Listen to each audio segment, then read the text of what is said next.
Hello guys, new Banlist, you know what we're doing here. Welcome back to another cold episode. There's a big Banlist here for the new Master Duel season, and yeah, I'm just going to go through it. I already went over it on stream and gave some of my thoughts, but I'm just going to kind of consolidate all of that information to you and just give you my general thoughts as well as some of the important hits. So let's just go over this.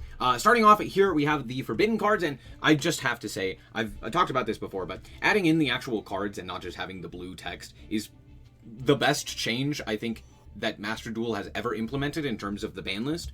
It's fantastic. No notes. So yeah, we can see here 2 floodgates banned immediately like this. However, there's like 7 other floodgates that realistically need to be on here, or at the very least should be on here. But at the very least, what is this one? Secret Village of the Spellcasters and Unlimit both being banned is a good thing. They're just annoying cards. They're really frustrating. Secret Village of the Spellcaster is also searchable. Most of the time it's even played at 1. So if it were to go to like 1, it wouldn't really change anything. So that's a nice thing. This was mostly played in like Horus Stun variants, which is not very fun because it's very like bland and boring. It doesn't really do anything, right? It's just like, here's, you know, Imseti and a Floodgate. Smile. So there's that. And Summon Limit is fine. It's just like the weakest of the floodgates that I think are still legal. I would have rather seen Teekboo, Rivalry, Gozen, or Skill Drain on this list.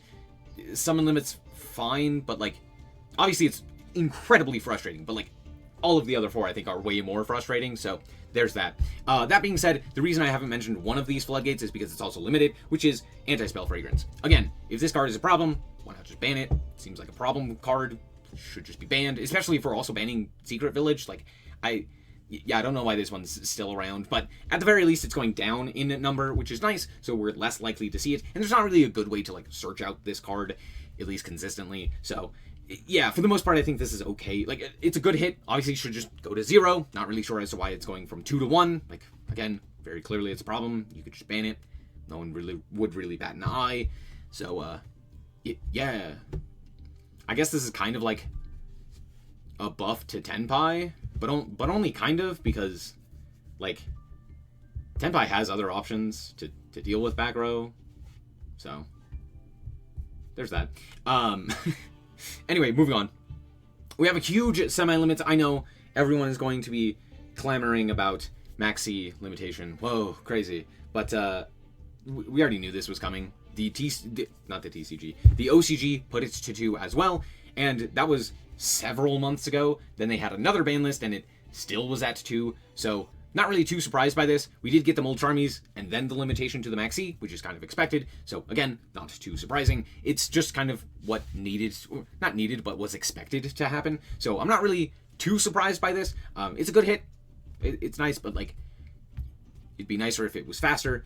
Realistically, not much is going to change with this. Yes, having 1 less Maxx is nice, but I think there's a ton of other things that they need to take care of before realistically banning Maxx. Even with the Mold Charmies, I think that there's like, you know, Aurora Dawn and Galaxy Tomahawk and the myriad of other like random combo degeneracy that's currently in the metagame, right? Like wind-ups. Okay, I'm lying to you about the wind-up thing, but you get the point, where it's like there's still a bunch of stuff kind of like around the fringes of playability that would see a big boost. That would basically do the same thing as like FTKs. So yeah, would be nice to see those go away before well, actually, just ban them all at the same time. You could do that. We have Song and Summoning, which doesn't matter, and Nightmare Throne, which also doesn't matter. Now, in theory, these are hits to the top 2 decks. In practice, they are cosmetic at best. Nightmare Throne really isn't going to change much if we do get the Fiendsmith stuff, which is highly likely. But even if we don't get the Fiendsmith stuff, it's a negligible hit at best. It's a minor hit at best. It doesn't really change much except for the consistency of the deck, which was never really the problem with UL. Like, they had a ton of ways to get to their combo, but on top of that, even if they don't have a ton of ways to get to their combo is just annoying, and that's where a lot of like the issue stems from. It's like, yeah, no one really likes Phantom. It's just like not a fun card to deal with, especially paired with something like, I don't know, Nightmare Pain. So yeah, I don't know why they hit this card, but they did. And then Song and Kaimin, 1 less copy of Kaimin, like, really doesn't matter. It just really doesn't. yes, technically speaking, it hits consistency and like it matters, and yeah, but it really doesn't. And moving on to the Unlimits, there's a bunch to talk about here. Most notable, Branded is getting a buff, as well as DPE, I guess. You could say Hero, but Hero doesn't even necessarily play this guy unless they're specifically playing, like, a bad version of Hero. So it's mostly just, like, DPE builds, which is fine. I mean, it's now better to play that instead of Dragoon again, but, like, everyone's just going to play Dragoon, so it's not really going to change anything. All in all, not really too much of note with the Unlimits. Yes, Cyber Jar and Morphing Jar being at 3 is kind of crazy because of the fact that, like, you can have, like, Empty Jar more efficiently, but let's be honest, if your opponent is seeing all of their deck and not able to stop your FTK,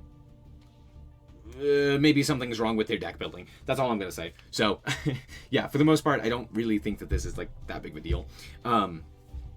There are also flip cards, which are terrible. But I guess Tindangle got better.